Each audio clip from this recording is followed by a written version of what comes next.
So maybe you noticed for a while, Sublevel 3's camera in Hambunker has been offline. I wondered why that was, so I dug up Hambunker again and removed the camera. Yep, that'll do it. I thought having the wire dangle a little bit lower than the rest of the floors would not be a big deal, but hamsters chew on anything they can reach that's made out of soft rubber. Luckily, I have a camera pointed at my 3D printer that barely gets used. I don't really 3D print much these days on account of my filament drying out, and I don't want to buy another roll of filament until I have enough stuff to print that really justifies it. I'm sacrificing this camera instead of buying another one because they're ungodly expensive right now on account of all the Zoom classes. Everybody's out there snapping up webcams on Amazon. That's unfortunately driving the price way up.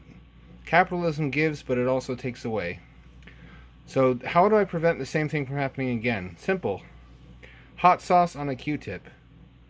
Slowly applied everywhere on the wire and then allowed to dry, so that it sort of cakes the exterior. Hamsters hate hot sauce, anything spicy. They can't tolerate even a little bit of it. So just having that dried coating of it on there will repel them just by the smell alone. Okay, where is he? I put the new camera in. Here he is. You can see it, there it is. Wiring is up out of the way now. It's also coated in hot sauce. Hopefully that is the trick. I'm really glad I designed, especially the electrical system, to be as modular as it is, because that makes it very repairable. You know how I am about repairability. And there we are. I might still adjust it since you can just barely see the lighting fixture peeking out from under the frame there. And it's not a big deal. Small price to pay to be able to see the hut, the wheel, and everything. But a lot of you wish you had bunkers right about now. With all this election turmoil going on. I for one, am relieved to have a slightly less embarrassing president, and I think Biden's victory is a big step forward for inclusion, being that he's the first skeleton president we've ever had. It's a big win for calcium Americans everywhere.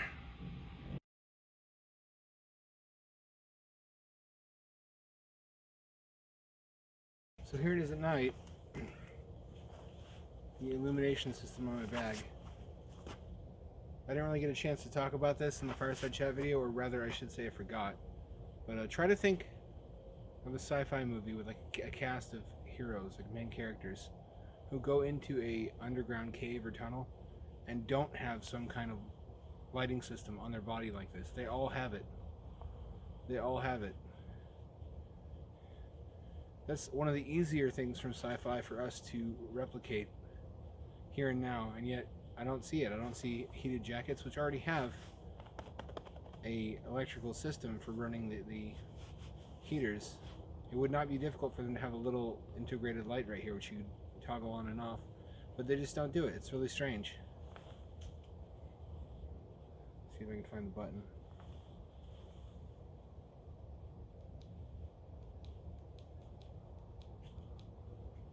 Is this the one?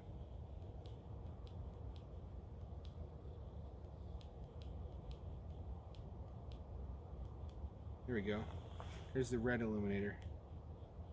Only took me 1,000 tries to find it.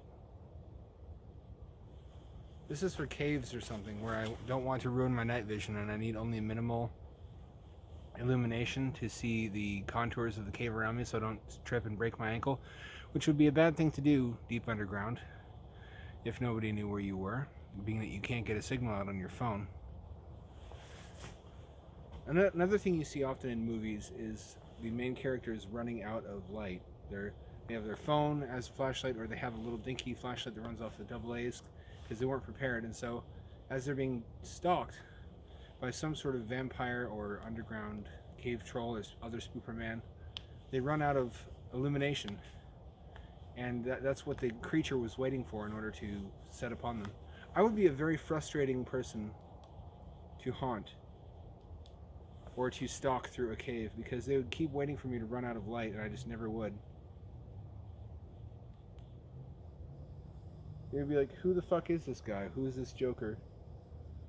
every other person that we ate had like an hour worth of flashlight max. Meanwhile, they're waiting multiple days for me to fucking run out of light, and I just keep pulling more batteries out of my backpack and keep making more light. That would be an irritating experience if you were a spooperman trying to eat me. These are actually quite useful on my bike too. They supplement the headlamp on the front of it over there quite a bit. I can't imagine what people are thinking if they're jogging at night or something, which they do sometimes, seeing me barreling down on them like Close Encounters of the Third Kind, right?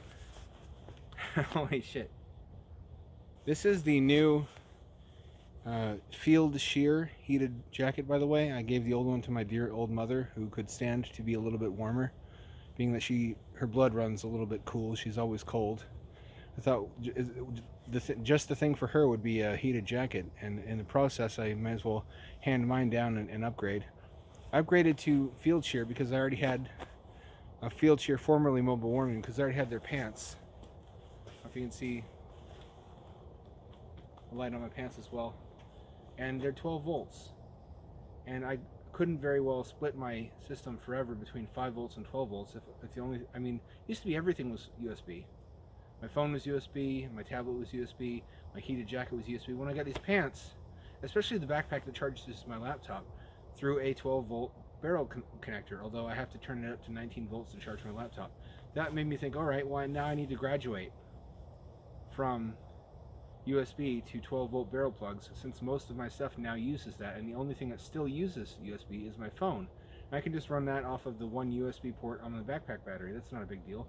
I just need to switch everything over to have nicer, higher powered appliances and garments. There's an awful lot of stuff you can run off of 12 volts. Most small camping appliances, you'd be really surprised. It's quite a step up from USB. Although not USB-C, well, it remains to be seen, because USB-C can deliver up to 100 watts. So will I upgrade again in the future to USB-C? I don't know. I can't really answer that. For the time being, 12 volt barrel plugs is where it's at. This getup is also the answer to a question I've been pondering for a long time, which is, what do you do as a backup, as a plan B, if your car, which I actually plan C, if your car, which is your plan B, is destroyed or stolen.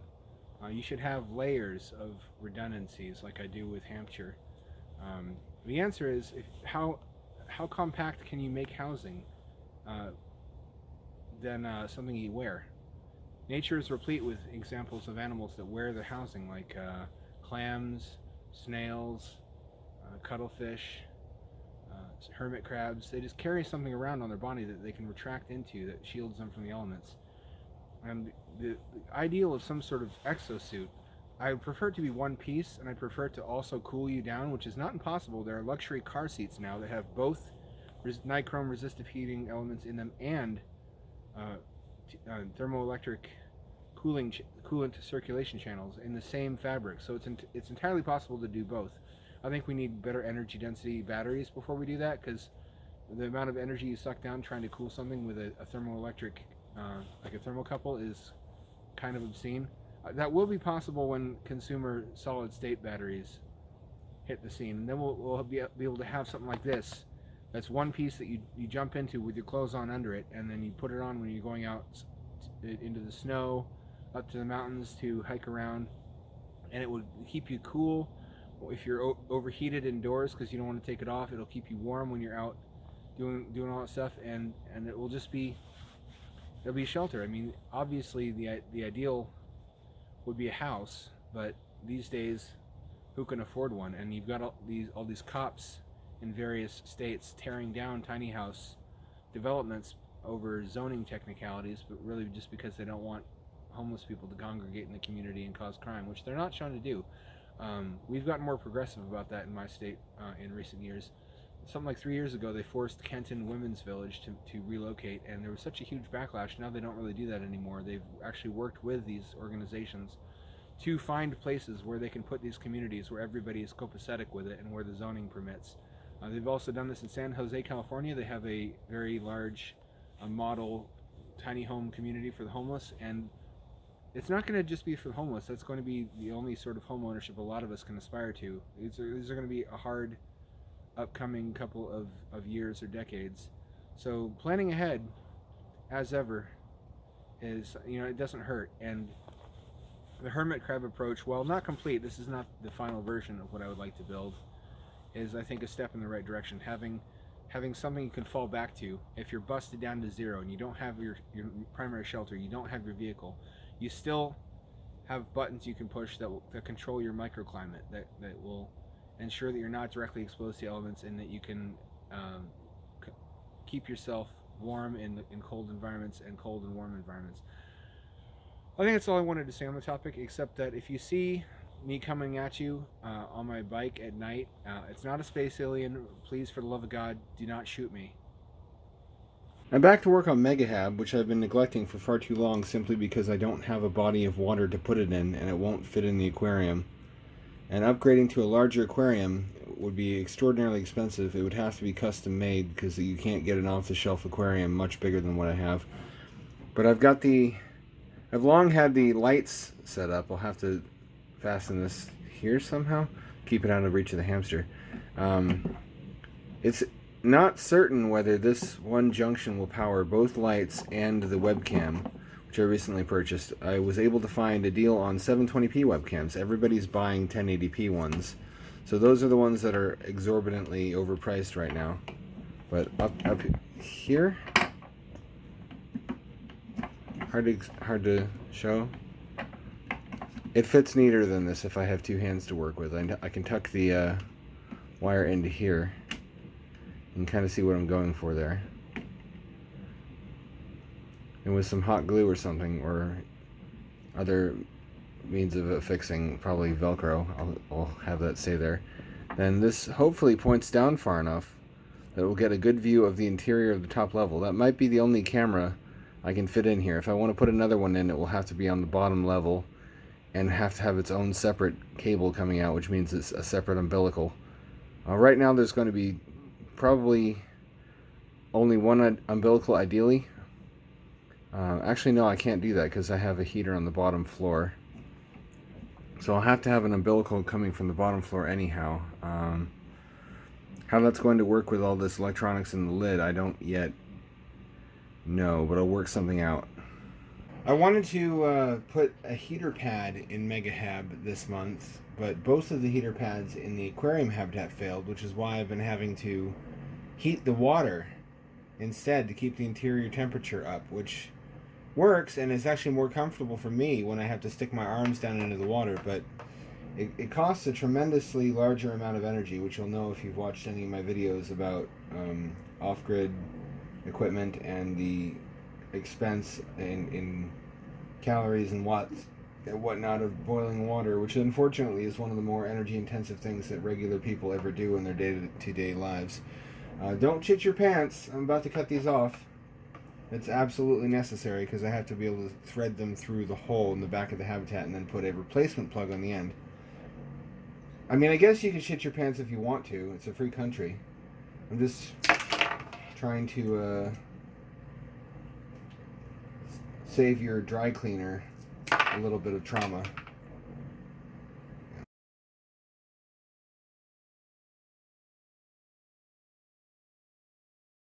Jade is also finally on her last legs. Boy, when it rains, it pours, doesn't it?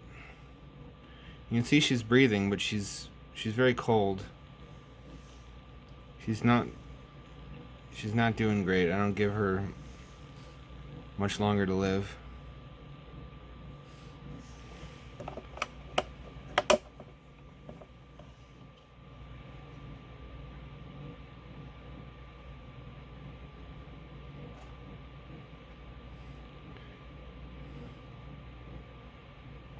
You were the bravest hamster not of all. This is how Jade is doing. Not great. She's still breathing, but she's weak and not really mobile. She's got this gigantic tumor right here. I don't know if you can see that.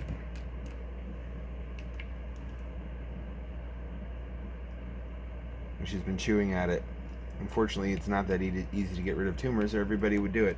I'm losing a lot of pets this month. I don't like it. I'm trying to give her fluids. She's not that cooperative. Well, she's drinking today. She wasn't drinking yesterday.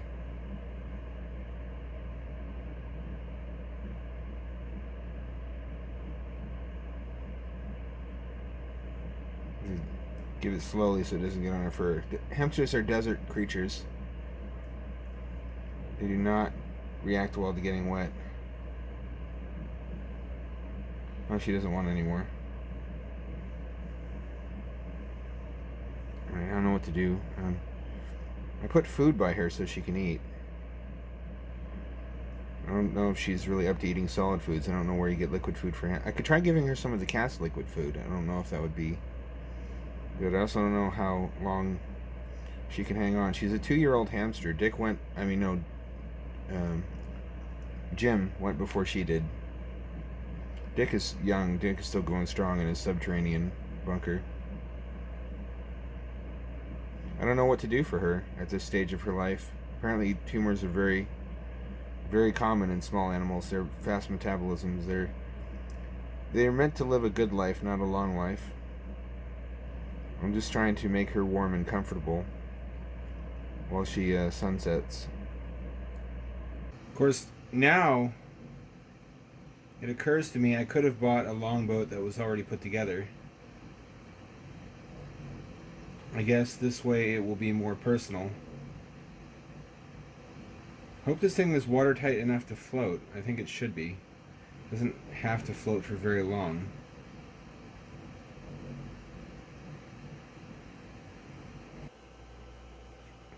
It's coming along.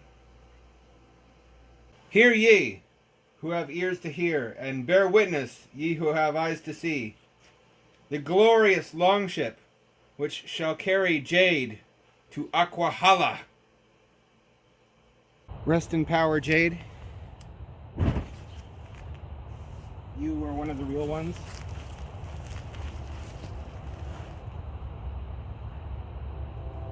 May you live on forever in Valhalla. I wanted to do this at night, but then you wouldn't be able to see shit.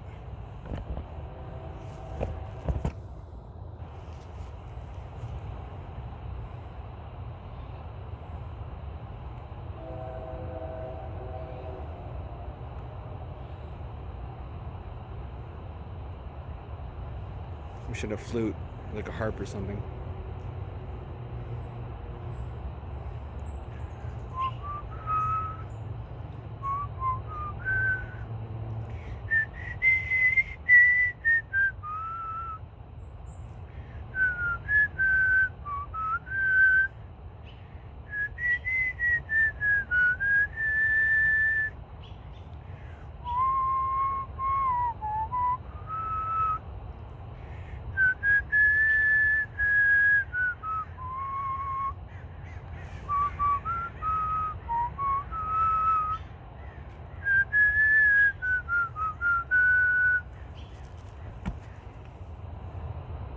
Prepare yourselves, Valkyries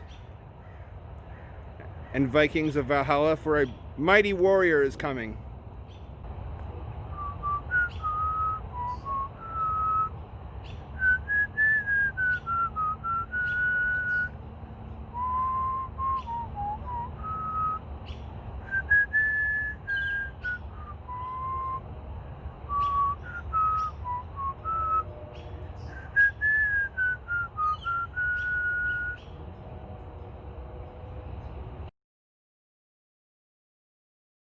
This is my cat, Jenny. I got her as a homeless kitten in 2005. That makes her about 15 years old. She was going strong right up until recently. About 2 weeks ago, she started to seem weak and lethargic and get really skinny, losing a lot of weight really quickly. Vets say she probably doesn't have very long left. I had to send her to the emergency room. It was $1,000.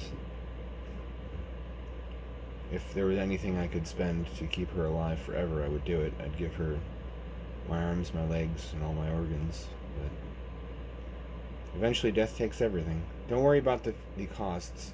I did a GoFundMe, and generous followers already helped me out with that. And I owe a debt of gratitude to them, which I can never repay.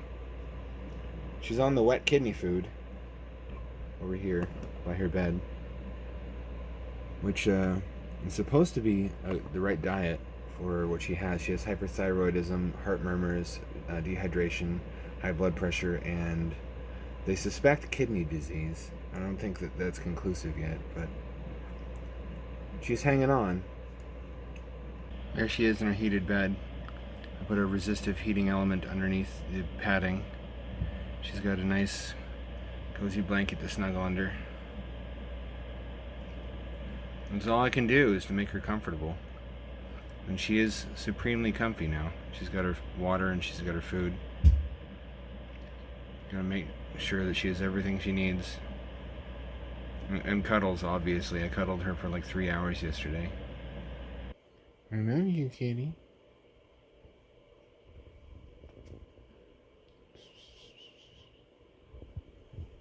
I love you.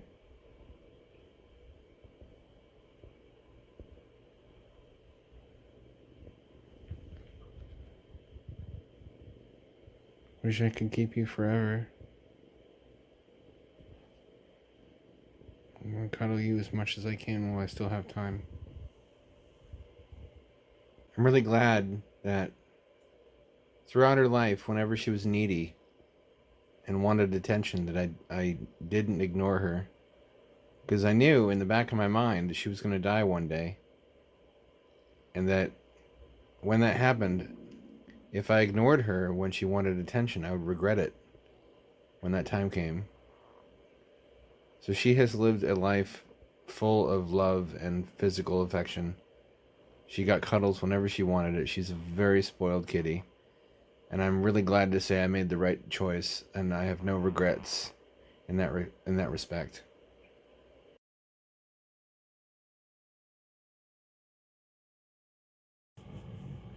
This is what I have to do for her every day now.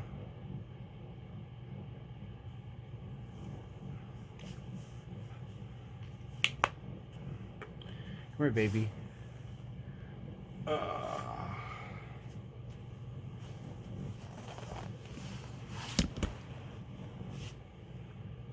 I'll wash the solid meds down with the liquid meds.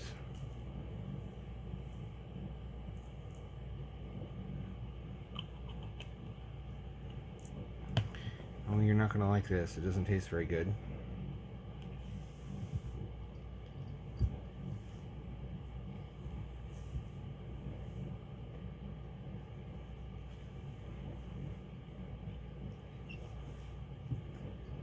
Now for liquid meds.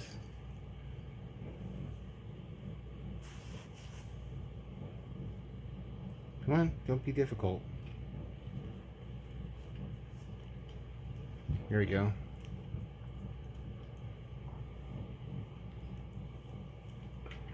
And now the part that I hate the most. Actually, I should give her some water while I'm at it. Although we're about to do injections, so I guess that's not that important. I'll try it.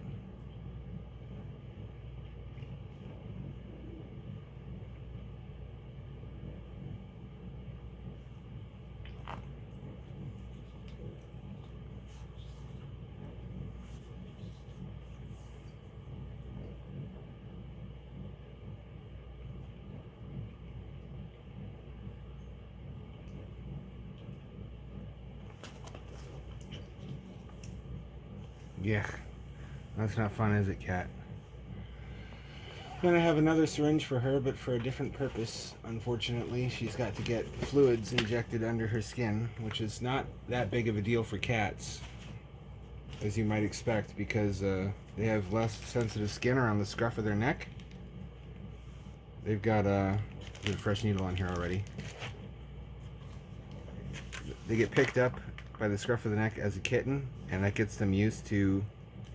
That doesn't get them used to it. They're just less nerve density in that area. No, don't move.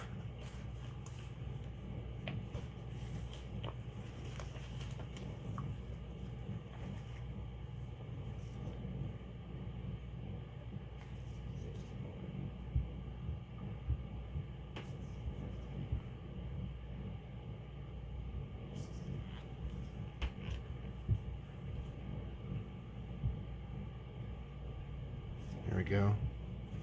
Now we can pull the syringe out. We have to use a fresh needle every day. Sorry for this cat. I couldn't do this if she didn't trust me so much.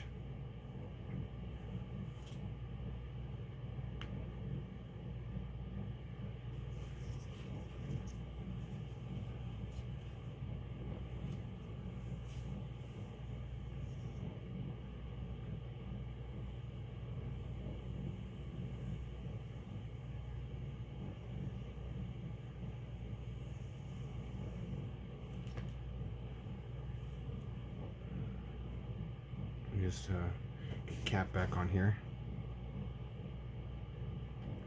That's all, kitty cat. That's your meds for today. Oh, that's the old one. I'm gonna put the cap for this one.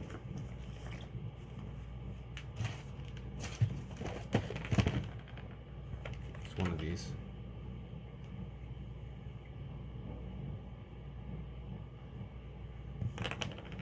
You know what? I'll find that later.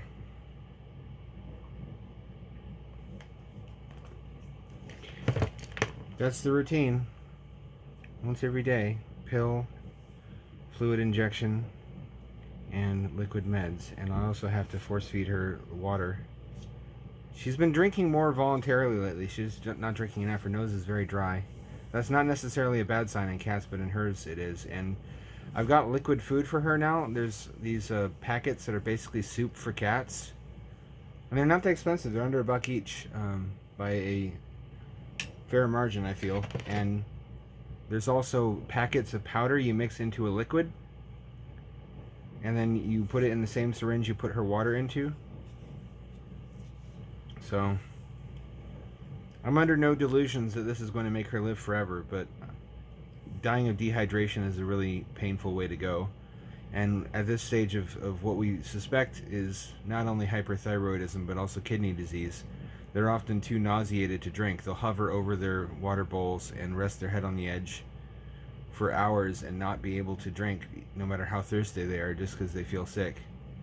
So the name of the game here is not to try to make her immortal as much as I desperately wish I could, but to make sure that when she goes, she's not in any pain and that she's not scared. That's why I'm not taking her to get put down. She does not trust anybody. She's very suspicious cat. She's very skittish, and she does not like being touched or even approached by strangers. So were I to have her put down, which is not always a peaceful process, by the way, as you would imagine it to be, she would die scared, and I will not allow that. I want her to go in her sleep at home, near to her favorite person.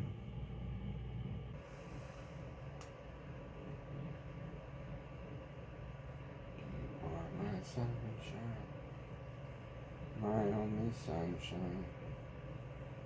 You make me happy when the skies are gray. You'll never know, dear, how much I love you. Please don't take my sunshine away.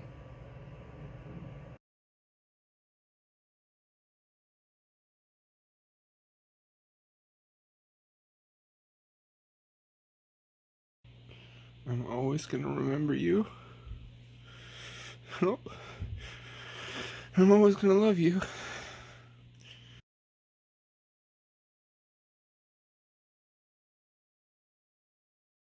Of course this would happen today, of all days.